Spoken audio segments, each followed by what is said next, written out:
Барлықтарыңызға сәлем. Бүгін Уитайм подкастын жалғастырғалы жатырмыз және өте күшті тақырып талқылаймыз. Қандай? Бүгін біз балаларды тәрбиелеуде мультиктің рөлі немесе мультиксіз қалай тәрбиелеу керек. Мультиксіз қалай тәрбиелеу керек. Өте күшті. Фою районында мен жақсы көретін десейші. Жаңбырдан кейін кеттік. Бастайық. Неден бастаймыз? Ең бірінші, жалпы енді сіз психологсыз ғой, саланы зерттедіңіз. Балалар қанша жасқа дейін жалпы мультик көру, қанша жастан бастап мультик көруге болады? Негізі балалардың психикасы 3 жасқа дейін не окрепший и желательно вообще экран көрсетпеу, по идее, да. 3 жастан кейін, 3 жас пен 5 жас аралығында можно в день максимум 20-30 минут и то ол жерде де дұрыстап таңдау керек, да, қандай мультик көруге болатындығын. Біздің опытта қалай болды? Біз қандай отбасымыз өзі? Бізге негізі көбісі таңғалады, қалай сендер мультик көрсетпейсіңдер деп. Андай не красная книгаға кіретін отбасымыз ғой, в общем, мүлдем мультик көрсетпейтін. Мүлдем деп айта алмаймыз енді, кейде көрсетеміз, конечно же, бірақ салыстырмалы түрде өте аз көрсетеміз, даже. Неге? Өйткені, білеміз оның біріншіден зиян екенін. И қазір қарамамызда көптеген отбасылар бар, жалпы сұрайды. Мысалы таңғалады, неге сіздердің қыздарыңыз осындай жаңағындай сөйлеп қалған деген сияқты. И сол кезде бір себептерін біліп, бәлкім сол шығар дейміз да. Өйткені көп кішкентай балалар күнделікті 2 сағат, 3 сағат телевизордың алдында отырып, жаңағындай мультик көріп уақыттарын өткізеді. Бұл тиісінше сөйлеу қабілетінің дамуына өз зиянын келтіреді. Сондықтан біз қалай келдік бұл нәрсеге? Ең бірінші, біздің үйде телевизор бар, бірақ ол неде қосылмаған каналға. Сол плюс болған сияқты, өйткені өзімізде көрмейміз. Тиісінше балаларымызда сұрамайды. Соткаға келетін болсақ, енді арасында сұрап қалады, өйткені басқа балалар көреді деген сияқты. Бірақ онда бір немен степ бай степ келдік қойған, қалай келгенімізді сіз айтып беретін шығарсыз енді. Давайте. Микрофон ұстап тұра аласыз? Давай. В общем, ключевой момент, бастысы біріншісі өзіңіз сенуіңіз керек. Бұл жерде де эмоциональный интеллект әсер етті деп айта аламын. Егер іштей өзіңіз, ой, қазір егер мультик бермесем, жылайды ғой, истерить етеді ғой, капризничать ғой деген қорқыныш болса, ол бәрібір соны жасайды. И чтоб такого не было, сначала өзіңіз сенуіңіз керек, та, жоқ, мен баламды мультиксіз тәрбиелеймін. Ол сеніміңіз мықты болу керек деп ойлаймын, бірінші қадам. И оны по-любому ребенок считывает с ваших глаз, да, и поэтому уже өзін автоматом тоже регулировать ететін болады. Басында қиын болады, если сіздің балаңыз уже зависимый болса. Бірақ со временем өзінің фантазиясын қосып, өзін-өзі ойната алатын болады. Бұл жақта мынандай лайфхак айтып кетсе болатын сияқты, әрдайым біздің алдымызда 2 түрлі таңдау тұрады ғой. Егер біз мысалы енді көбіне оңай қиын деп таңдаймыз ғой біз.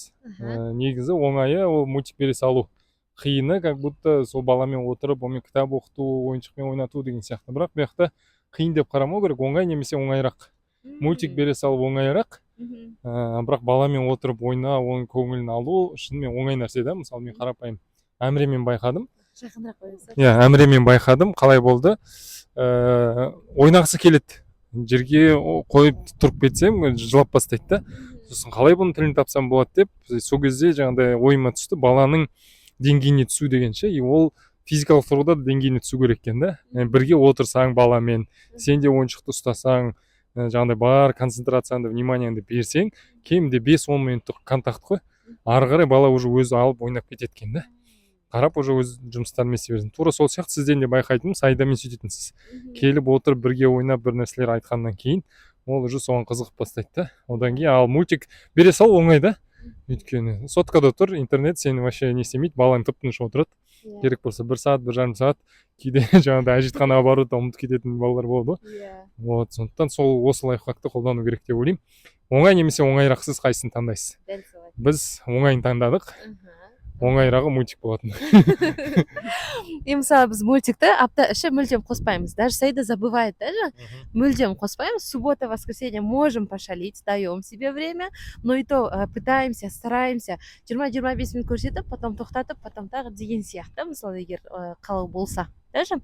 Құрал ретінде ғой, арасында егер мүлдем болмай жатыр, мысалы қарапайым болады ғой енді, ашық айта берсе болатын шығар, енді физикалық жаңағыдай не қажеттілік болады.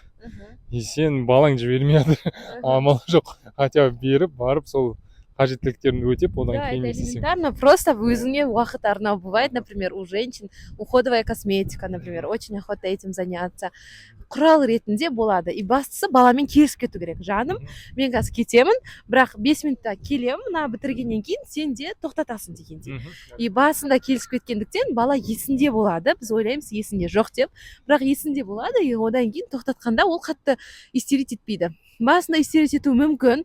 Сол жерде егер сіз слабинка беріп қоятын болсаңыз, бала ойлайды, ну в принципе маманың границасын баса беруіме болады. Тағы да истерить ете береді да көбінесе. Бұл манипуляция емес, кішкентай балалар манипуляция жасай алмайды, просто үйреншікті қалыптасып кеткен әдетке айналады. Даже? И Дәл солай. Айтып беріңіз. И вообще жалпы, мне кажется, просто мультик қаншалықты және қалай зиян соны білген кезде кез келген ата-ана өз тоқтатқысы келеді. Мысалы, сіздер шоколад жемеуге бермейтін аналар бар екен білем, там өте таза ұстауға тырысатын аналар бар екен білем. И тура сол сияқты мультиктің да зиянын білген кезде сіз де осознанно тоқтатқыңыз келіп отырады. Қандай зияндарын байқайсыз мультиктің? Енді сол нелеріне өтсек, мультик жалпы енді ол жақта не болады, көп нәрсе анимация болған соң тез өтеді кадрлар. Егер балалар да байқасаңыздар, мультик таңдаған кезде кейбір мультиктерді өткізіп жібереді. Жай болатын, көп сөйлейтін деген сияқты. Ол жақта түрлі түсті, жаңағыдай тез жылдам болатын, андай экшн дейміз ғой. Жарылыс, тез жүгіру, жету, жаңағыдай. Оның бәрі бала миында, шынымен бізде де қазір үлкендерге байланысты айтады ғой, Instagram Reels көріну зияндары деген сияқты. Тем более ойлаңыз, Reels бізге солай әсер етіп отырса, мультикті қаншама кадр, қаншама ол жақта нелер, кейіпкерлер. Сондықтан баланың бұл да ойлануына өте зор әсер етеді. Балалар тем более кішкентай кезде губка дейміз ғой, өзіне сіңіріп алады. Сондықтан солай да таңдау керек. Және енді негізгі зиянның бірі ол жаңа бір жақты болады ғой, яқташы. Диалог өздерімен өздері болады, бала үндемей көріп отырады. Тиісінше бұл да бала сөйлемеуге алып келеді. Көп бала сөйтіп сөйлемей қалады, өзінің ойын білдірмейді. Тып-тыныш қарап отыра бергісі келеді да. Сондықтан бұл жерде енді сол бір зияндарын айтып өтейік, одан қалай одан құтылу керек жолдарын айтамыз. Мендегі ой мынандай, негізі кез келген адамға критическое мышление керек. Даже қазіргі таңда біз үлкендердің өзінде критическое мышление бізде қосылу өте қиын. Ал как раз таки мультик көп көретін, осындай өзіміз үшін де скроллинг көп жасайтын болсақ, критическое мышленияның орнына клиповое мышление дамып кетеді. Ол не деген сөз? Ол просто біз тоқтамай картинамен есте сақтаймыз, и бізге, өкінішке орай, ондай балалардың фантазиясы, ондай балалардың жүйрік ойлана алуы, терең бір нәрселерді анализ жасай алуы, сезімдерін түсіне алу, яғни эмоциональный интеллектісі жоғары болуы өте ықтималдылығы жоқ деп айтуға болады. Сондықтан күніне, мысалы, адамдар бар, күніне 1 сағат, 2 сағат мультик қояды, ол өте көп баланың психикасы үшін. Қанша жаста болса да, даже балаңыз 5 жаста болса да, 6 жаста болса да, тоқтамай күніне 2 сағат, 1 сағат, еще каждый день болса, тем более, өте қиын. Поэтому бұл вообще-то баланың психикасына өте зиян береді. Психолог ретінде.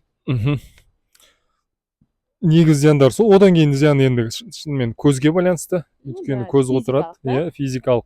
Мысалы, соткадан көп көре беретін болса, шынымен көзіне жаңағыдай көру қабілетіне өте әсер етуі мүмкін. Сондықтан беретін болсаңыздар да енді бұяқта үлкен экранды ұсынады, жаңа көз дәрігерлері.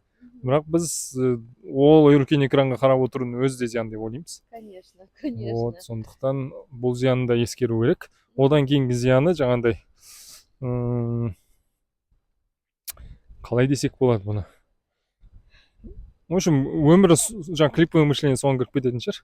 Сол немен мультикпен өмір сүріп кетеді ғой. Вот. Еще мына момент бар. Я вспомнила такой момент. Ол көбінесе байқасаңыздар, мультиктан кейін балалар өте капризный болады. Капризный, эмоциясын тым қатты шығарады. Неге? Потому что мультик қызық болу үшін ол жерде геройлар сезімдерді қатты сезінеді. То есть прям эмоционально злая, эмоционально очень сильно деген сияқты проживает. И бала ойлайды, демек солай өмір сүру керек деп. И сол үшін, мысалы, магазинде жатып алып истерить етеді, там прям чувствует себя как в мультике, герой как делает, да, әсіресе там Маша и Медведь деген мультиктар нежелательно, да, например. Сол жерден көріп алады. и сөйтіп солардың барлығын бала өмірге енгізуге тырысады. То есть баланың миында норма или не норма деген нәрсе жойылып кетеді. И просто алады да қайталауға кіріп кетеді. Яғни эмоциялық жағынан өте капризный, агрессивный балалар болып бастайды. Енді қалай шешу керек, жаңағыдай лайфхактарға бөліп кететін шығармыз, иә? Басқа да зиянды жақтарын сол Гуглдан, ChatGPT-ден сұрап үйреніп аласыздар деп ойлаймын. Ең бірінші жаңағыдай мультик егер көрсететін болсақ, құрал ретінде қолданатын болсақ, амал жоқ енді көрсетіп жатсыз ғой. Мысалы күнделікті есеппен мысалы 1 сағат 2 сағат көретін болса балаңыз мультик, соны жайлап азайтуға бірінші көңіл бөлу керек. Ең бірінші уақытын жайлап күнде азайту. Одан кейінгі мен ұсынар едім баламен бірге көру мультикті, және ол жақта сөйлесу, әрбір болған оқиғаны талдау. Мына жақта не болды, мына геройдың аты кім, ол не істеді сонда, мына жақта жылады ма, мына жақта көмектесті ма деген сияқты солай сөйлетіп, қалай ойлайсың, ойын бұл жақта көп оны сөйлету ғой. Кейде болуы мүмкін бала жаңағыдай не істеп, ту сөйлемеші папа, қойшы кетші бар көремін деген сияқты, бірақ жай келтіріп қызығушылық танытып, сөйтіп көру керек. Енді ең бастысы бұл жақта мультикті таңдау да маңызды ғой. Мысалы бала өзі таңдап қойса, шынымен пайда жоқ басқа бір мультикке кіріп кетуіңіз мүмкін. Сондықтан сіз өзіңіз бірінші таңдасаңыз, сапалы, өзіңізге ұнайтын бір тәрбиелік мәні бар ау деген мультиктерді көрсетіп бастасаңыз, шынымен қызығады деп ойлаймын. Вот, одан кейін сізден қандай кеңес? Мен айтар едім, жалпы ең үлкен пожиратель біздің энергиямызды ол чувство вины. Егер сіз біздің подкастты көріп, ойбай, я не идеальная мама, я не идеальный родитель деген ой қалыптасса, ең бірінші кезекте чувство виныды алып тастаңыз. Өткенге чувство вины сезінудің пайдасы жоқ, өтті. Бірақ бүгін осы подкастты көру арқылы бәлкім кейбір осознанияларыңыз келді. Ендеше біріншісі чувство виныды толықтай алып тастаймыз. Екіншісі планово қадам жайлап азайтуға тырысамыз. Мысалы, егер сіз күн сайын беретін болсаңыз, алдымен через день дегенді кіргізіп көріңіз. Мысалы, қазір сіз 1 сағаттап беретін болсаңыз, бірінші 45 минутқа түсіріп көріңіз. Негізі мен сізге айтар едім, баланың миы, психикасы өте гибкий. Сіз ойлауыңыз мүмкін, мой ребенок зависимый деп. Но на самом деле бала быстро адаптируется новые ережелерге. Просто знайте это, будьте в этом уверены. Өкінішке орай, это мы сами, ата-аналар, зависимые от мультиков. Неге? Потому что няня жоқ, шай ішкің келеді, тыныштықта не істеймін, мультик қоса салайық деген сияқты шешім шығара саласың, да? Но негізі бұны да можно перебороть. Сіз өзіңіз, мен қазір жарты сағат рахаттанып шай ішу мүмкін, бірақ одан кейін баланың 3 сағаттық, 2 сағаттық әр магазинге кірудегі капризымен вам нужно будет справляться. Вам это надо? Если вы хотите прям глубокий контакт с ребенком, то қазірден бастап вложение жасау керек. Қазір мысалы подростковый периодта балам намаз тастап кетті, подростковый периодта мамаларға қарсы шығатын балалар көп шығып жатыр. Неге? Себебі как раз таки 6 жасқа дейінгі ана мен бала арасындағы контакт орнамағандықтан. Егер сол подростковый периодта балаңыздан осындай зардап шекуді қаламасаңыз, өткізіп алдым бала тәрбиесін деп отырмас үшін, қазіргі период ең маңызды период. Сол нәрсені есте сақтағанда, у вас будет большая мотивация мультикті өшіре салып, лучше баламен отыруға, да? Но егер прям шаршап баратсаңыз, конечно, ондай кезде әлеке айтпақшы құрал ретінде мультик қосуға болады дер едім, да? Иногда это только. Вот. Сөйтіп пошагово можно жайлап азайта беруге. Сізде қосатын нәрсе бар ма? Дәл солай. Кейін мен мынандай бір лайфхак қоссам болады. Мысалы, мультикті құрал ретінде тағы қалай қолдансақ болады. Белгілі бір нәрсені үйрету кезінде. Мысалы, қарапайым тіс жуу болсын, горшокқа отыру болсын. Стоматологқа бару, мысалы, да. Вот сол мәселелерді жайлап соны қосып қойып, бірге сөйлесіп сояқтан не істесе, жаңағыдай қабылдаса өте күшті болады. Мысалы, Саидамен біз тіске байланысты про зубы деген жаңағыдай документальный мультик бар, айтпақшы, соны көрсеңіз болады.